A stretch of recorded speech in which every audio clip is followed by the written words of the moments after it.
ඉන්දියාව මෙල්ල කළ අයර්ලන්තයට ඇෆ්ගනිස්තානයෙන් පිට බැට වැඩිම ලකුණු රැස් කළ ඉතිහාසගත තරගය. දයාබර ක්‍රීඩාවලින් මිතුරුනි මේ දිනවල පැවැත්වෙනවා අයර්ලන්ත කණ්ඩායම හා ඇෆ්ගනිස්තානු කණ්ඩායම අතර එක්දින තරගාවලිය. මෙම තරගාවලිය තරග 5කින් යුක්ත තරගාවලියක් හැටියට තමයි පැවැත්වෙන්නේ. මෙහිදී පළමු තරගයේ වර්ෂාව නිසා අත්හැර දැමීමට සිදු වුණා. දෙවන තරගයේදී ලකුණු 92ක ජයග්‍රහණයක් ලබා ගැනීමට ඇෆ්ගනිස්තානු කණ්ඩායම සමත් වුණා.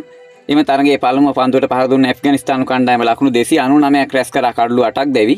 එහිදී ඉබ්‍රාහිම් සද්රාන් ලකුණු 84ක් ලබා ගත්තේ 6 පහරවල් 2ක් සහ 4 පහරවල් 8ක් ඇතුළත් කරමින්. ඒ සමගම කාඩ් කර්මිචෙල් ලකුණු 62ක් ලබා ගත්තේ 6 පහරවල් 2ක් සහ 4 පහරවල් 6ක් එල්ල කරමින්. පිළිතුරු ඉනිම දියත් කළ අයර්ලන්ත කණ්ඩායමට ලබා ගැනීමට හැකියාව ලැබුණේ ලකුණු 207ක් පමණයි. ඒ අනුව ලකුණු 92කින් එම තරගයේ පහසුවෙන් ජය ගැනීමට ඇෆ්ගනිස්තානු කණ්ඩායම සමත් වුණා. තුන්වන තරගයේ පැවැත්වුණා ඉන්න අනතුරුව එහිදී පළමුව පන්දුවට පහර දුන්නේ අයර්ලන්ත කණ්ඩායම. අයර්ලන්ත කණ්ඩායම ලකුණු 206ක් රැස් කරා සියලු දෙනා දැවි. කෙවින් හොයි ලකුණු 36ක්, දෙවෙනියට වැඩිම ලකුණු වාර්තා වුණේ අතිරේක ලකුණු 34ක් සහ ජායි මුන්ඩ්‍රා ලකුණු 31ක් වශයෙන් ලකුණු ලබා ගත්තා. වර එක ලකුණු 128ට කඩලු 8ක් හැටියට සඳහන් වුණත් ඔවුන් අවසානයේ ලකුණු 206ක් වෙත ගමන් කරා. ඉන් අනතුරුව පිළිතුරු ඉනිම ආරම්භ කළ ඇෆ්ගනිස්තානු කණ්ඩායම කඩලු 7ක් දැවි ලකුණු 207ක් ලබා ගැනීමෙන් තරගයේ ජයග්‍රහණය අත්පත් කරගත්තා. රහමතුල්ලා ගුරුබාස් ලකුණු 71ක් ලබා ගත්තා. 4 පහරවල් 2ක් සහ 6 පහරවල් 5ක් සමග රෂීඩ් ખાන් නොදැවි ලකුණු 37ක් ලබා ගැනීමෙන් සිය කණ්ඩායම ජයග්‍රහණය වෙත කැඳවාගෙන ගියා. මෙහිදී ගැවින් හොයි ලකුණු 34ට කඩලු 4ක් බිඳෙනු ලැබුවා. ඉන්නන්තුරුව ඊයේ දිනේදී පැවතුණා හතරවන තරගය.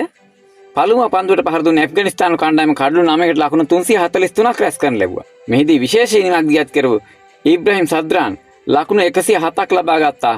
4 පහරවල් 11ක් සහ 6 පහරක් සමගින්. ඒ සමගම සිදිකොල්ලහක් අටල් ලකුණු 143ක් ලබා ගත්තේ 4 පහර 17ක් සහ 6 පහරවල් 4ක් සමගින්.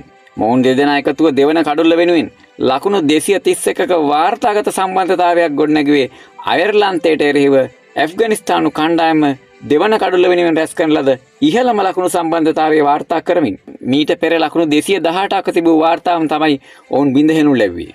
ලකුණු 16 දී මුල්ම කඩුල්ල බිඳ වැටීමෙන් අනතුරුව මුල් ලකුණු සංඛ්‍යාව ලකුණු 247ක් දක්වා ඔවුන් දෙදෙනා රැගෙන ආවා.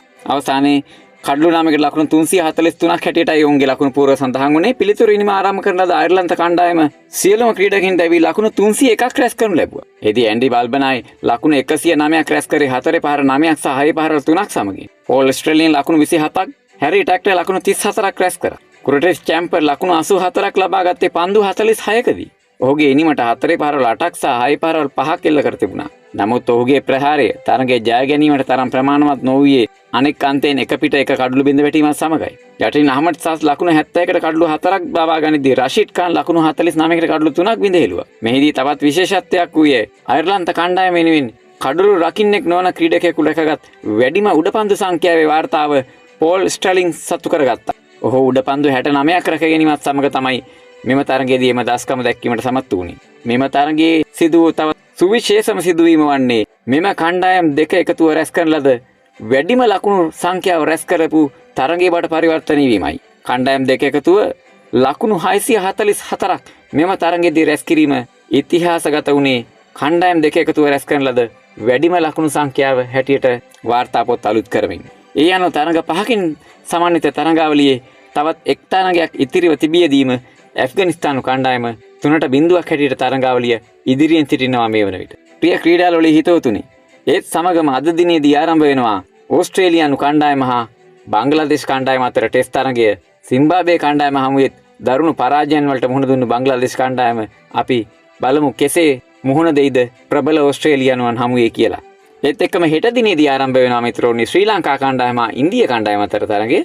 බොහෝ දෙනා මේ දිනවල සාකච්ඡා වෙනවා ශ්‍රී ලංකා කණ්ඩායමේ සංයුතිය පිළිබඳව.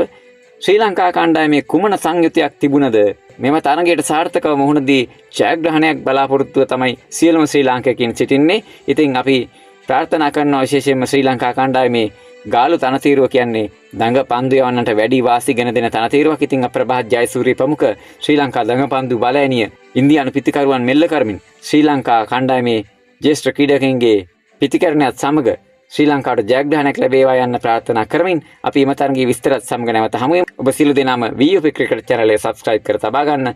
ඉදිරි වීඩියෝ එකකින් නැවත හමු වෙනතුරු ඔබ සැමට ජයග්‍රහී දවසක් වේවා.